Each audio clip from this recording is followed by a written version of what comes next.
ये जो नया पाकिस्तान है, जो एक पाकिस्तान है, ये जो तबकाती निज़ाम ये कैसे ख़त्म करेंगे। तो इंशाअल्लाह ये 29 के जलसे में ये चीज़ें भी बयान की जाएंगी और ये आज अपना लोगो कि दो नहीं एक पाकिस्तान और असल में नया पाकिस्तान। जी कल का ऐलान के बाद बहुत से हल्कों में मतदात हैं, उनका कहना है कि जो वोट बेचने वाले उनका नाम तो आपने बता दिया, जो जिन्होंने वोट खरीदे हैं उनको भी बेनकाब करेंगे। देखिए इशू क्या है, इशू ये है कि हमारी पार्टी में किसने पैसे लेके पार्टी को के मेंबर्स को वोट नहीं दी, हमारे सेनेटर्स को वोट नहीं दी और वो बिके, और वो पार्टी का मैटर है।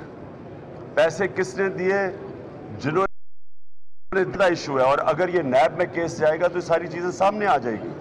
हाँ एक मिनट सुनो, हमने उनको मौका दिया है अपने 20 लोगों को कि आपके पास मौका है कि अगर आप समझते हैं आप बेकसूर हैं तो आए हमारी कमेटी के सामने जिसने इन्वेस्टिगेट किया हुआ है।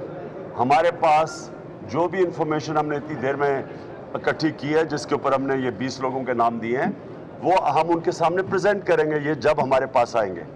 और उसके बाद अगर ये हमें मुतमईन ना कर सके, ये हम नैब में नाम देंगे सारे। खासम ये सवाल उठाया गया है कि जो वोट बिके थे, उन बिके हुए वोटों से जो सेनेटर्स ने चेयरमैन सेनेट और डिप्टी चेयरमैन सेनेट को मुंतखब किया, अब उनकी कानूनी और लीगल से एक आपके दो सवाल उठा रहे हैं। उन जो 2 सवाल उठा रहे हैं उनसे पूछो कि जो 30 साल से बिक रहे हैं, एमपीज बिक रहे हैं सेनेट इलेक्शंस में, तो वो फिर सारी सेनेट ही सारी आप डिस्क्रेडिट कर देंगे।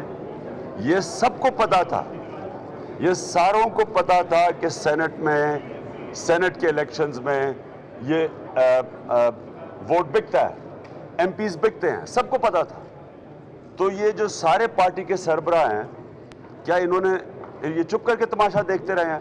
हम जब 2015 के अंदर सेनेट का इलेक्शन हुआ, मैंने तब कहा कि सिस्टम को चेंज करो।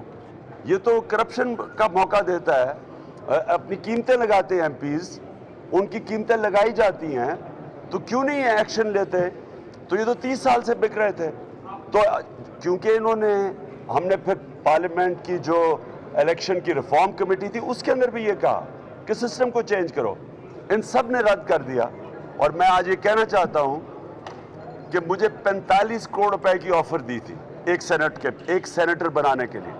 तो इसका मतलब कि और भी लीडर्स को ऑफर आती रही हैं, और इसका मतलब कि अगर इन्होंने सिस्टम चेंज नहीं किया जब इनको पता था कि ये बिकते हैं, तो इसका मतलब ये कि ऊपर तक पैसा जाता था। निगरान वज़ीर-ए-आज़म के लिए कोई नाम अब तक फाइनल किए हैं, और क्या आप समझते हैं कि अगर हुकूमत और अपोजिशन मिलकर कोई नाम फाइनल करती है और उसमें पीटीआई की मुशावरत शामिल नहीं होती, या हुकूमत और अपोजिशन किसी जगह पर इकट्ठे नहीं होते, कोई किसी और जगह से अगर केयर टेकर प्राइम मिनिस्टर का नाम आ जाता है, तो क्या तहरीक-ए-इंसाफ उसे एक्सेप्ट करेगी? देखिए, मैं आपको ये चीज़ वाज़ेह करूँ, इन्होंने दोनों मेन पार्टीज, पीपल्स पार्टी और नून लीग ने बहुत बड़ा जुल्म किया। केयरटेकर का इन्होंने फैसला किया कि केयरटेकर भी ये दोनों मिलकर करेंगी, इलेक्शन कमीशन भी ये दोनों मिलकर बनाएंगी, और नैब का हेड भी ये दोनों मिलकर बनाएंगे। यानी सारा मकसद आज़ाद इलेक्शन कमीशन का है, मकसद ये है कि वो न्यूट्रल सेटअप हो।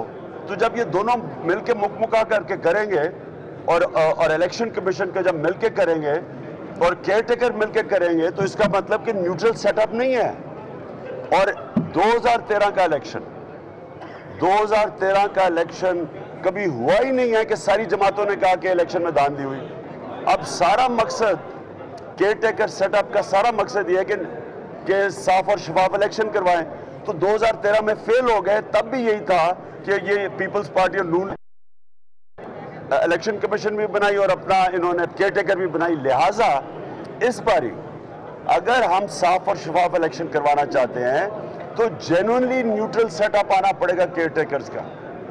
पहले आपने सेनेट में चाल चली और वो ज़बान ज़द-ए-आम रही, अब आपने MMA को कमज़ोर करने के लिए KPK के अंदर ये चाल चली और ये भी ज़बान ज़द-ए-आम है। क्या आप समझते हैं कि अब आपको सियासी मान लेंगे आपके जो मुखालिफिन है पहले कहते थे ये इससे MMA कैसे कमज़ोर होगी इस चाल इससे होगी ना कि आप मौलाना समीउल हक को वोट नहीं पड़े चीफ जस्टिस उधर गए हैं पेशावर में, जो पंजाब में लाहौर में उन्होंने अस्पतालों के दौरे किए, वही केस किए कि वहाँ सफाई का इंतजाम नहीं है और डॉक्टर की कारकर्दगी पर भी सवाल उठाए। तो आप क्या देख रहे हैं कि चीफ जस्टिस की जानिब से जो ये सवाल KPK में उठाए जा रहे हैं, क्या वो दुरुस्त है या क्या उसकी हकीकत है? मैं समझता हूँ ये चीफ जस्टिस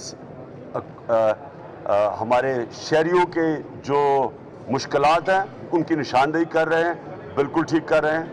मैं ये चाहूँगा कि चीफ जस्टिस साहब दो काम करें पख्तूनख्वा के अंदर, एक कि बाकी सूबों से कंपेयर करें कि क्या वहाँ हालात बेहतर हैं या बुरे हैं, चीफ जस्टिस की तरफ से आना चाहिए। दूसरी चीज़ कि क्या लोगों से ये पूछें कि 5 साल पहले यही जो चीज़ें ये इंस्पेक्ट कर रहे हैं 5 साल पहले ये कैसी थी और अब कैसी है, तो ये दो चीज़ कर दें, ये हमारे लिए भी फायदेमंद होगा। बारी बारी KPK में अदम एतमाद को लाने की तैयारी कर रहे हैं, अगर खैबर पख्तूनख्वा में परवेज खट्टर के खिलाफ अदम एतमाद की तहरीक लाई जाती है तो क्या तरीके साफ करते हैं? जो वो करना चाहे करें। हम ये समझते हैं कि पहली दफ़ा पाकिस्तान की तारीख में कभी किसी पार्टी में इतनी जुर्रत हुई है कि वो अपनी गवर्नमेंट को ख़तरे में डाल के ये तैयार है कि ये जो करप्ट लोग जिन्होंने बेचा है इनको फारग किया जाए। मैं एक और चीज़ कहना चाहता हूँ, हमें इतना भी पता है कि बाकी पार्टीज़ के भी लोग कौन बिके हैं, हमारे पास वो भी लिस्ट है। तो मैं अभी देख रहा हूँ कि ये बाकी पार्टीज़ एक्शन लेंगी या नहीं लेंगी, नहीं तो हो सकता है कि हम उनकी भी लिस्टें आपके सामने ले आए।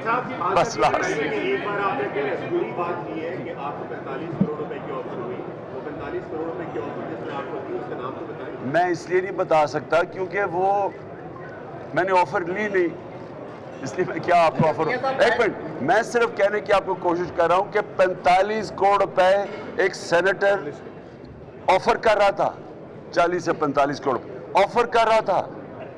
तो अगर इतना पैसा है एक सेनेटर बनाने में, इसका मतलब कि पहले भी ऑफर आती रही है, इसका मतलब पहले पार्टी हेड्स को, तो वो क्यों नहीं कोई आज तक बोला, क्यों नहीं किसी ने आज तक कहा कि इस सिस्टम के अंदर धांधली होती है, क्यों ये जो आज शाहिद खान अब्बासी बड़ी बातें कर रहा था नेमिंग और शेमिंग, क्या इसको नहीं पता कि इसकी पार्टी जिस पार्टी में ये है कि 30 साल से ये चलता रहे हैं, टिकट बिकते रहे हैं।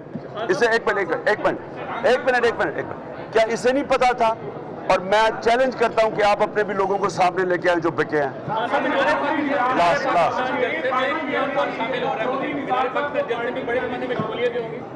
देखें, चौधरी निसार को मेरा पुराना दोस्त भी है और हाँ हम ज़रूर देंगे उसको दावत, इसलिए कि चौधरी से ज़्यादा मुझे खुशी हुई कि एक मेरा दोस्त कम से कम उसने ये गैरत दिखाई कि वो एक खातून जिसकी हैसियत ही कोई नहीं है सिवाय कि वो नवाज शरीफ की बेटी हैं, उसके वो सामने झुक के खड़ा होना, अपनी उसने ये गैरत समझी कि उस स्टैंड लिया इस चीज़ के ऊपर कि जिस खातून की हैसियत ही नहीं उसे ऑर्डर नहीं ले रहा था।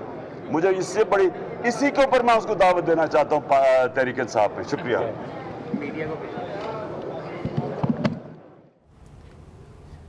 पहली दफा ताकतवर इंसाफ के कटहरे में आया चेयरमैन। बेचने वाले उनका नाम तो आपने बता दिया, जो जिन्होंने वोट खरीदे हैं उनको भी बेनकाब करेंगे आप?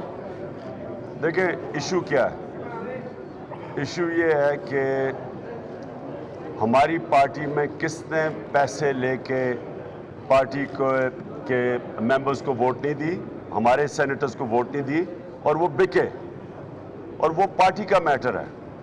पैसे किसने दिए, जिन्होंने इशू है, और अगर ये नैब में केस जाएगा तो सारी चीज़ें सामने आ जाएगी। हाँ एक मिनट सुनो, हमने उनको मौका दिया है अपने 20 लोगों को कि आपके पास मौका है कि अगर आप समझते हैं आप बेकसूर हैं तो आए हमारी कमेटी के सामने जिसने इन्वेस्टिगेट किया हुआ है। हमारे पास जो भी इंफॉर्मेशन हमने इतनी देर में इकट्ठी की है, जिसके ऊपर हमने ये 20 लोगों के नाम दिए हैं, वो हम उनके सामने प्रेजेंट करेंगे ये जब हमारे पास आएंगे। और उसके बाद अगर ये हमें मुतमईन ना कर सके ये हम नैब में नाम देंगे सारे।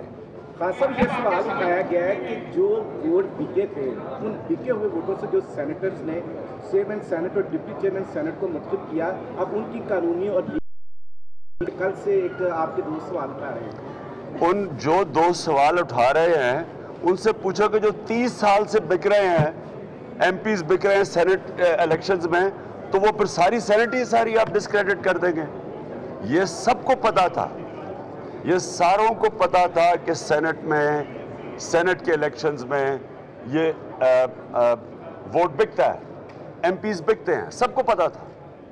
तो ये जो सारे पार्टी के सरबराह हैं, क्या इन्होंने ये चुप करके तमाशा देखते रहे हैं? हम जब 2015 के अंदर सेनेट का इलेक्शन हुआ, मैंने तब कहा कि इस सिस्टम को चेंज करो, ये तो करप्शन का मौका देता है। अपनी कीमतें लगाते हैं एमपीज, उनकी कीमतें लगाई जाती हैं, तो क्यों नहीं एक्शन लेते?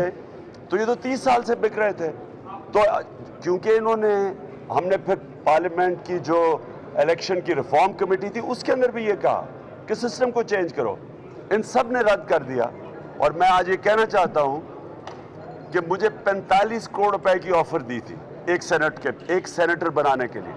तो इसका मतलब कि और भी लीडर्स को ऑफर आती रही हैं, और इसका मतलब कि अगर इन्होंने सिस्टम चेंज नहीं किया जब इनको पता था कि ये बिकते हैं, तो क्या इसका मतलब ये कि ऊपर तक पैसा जाता था।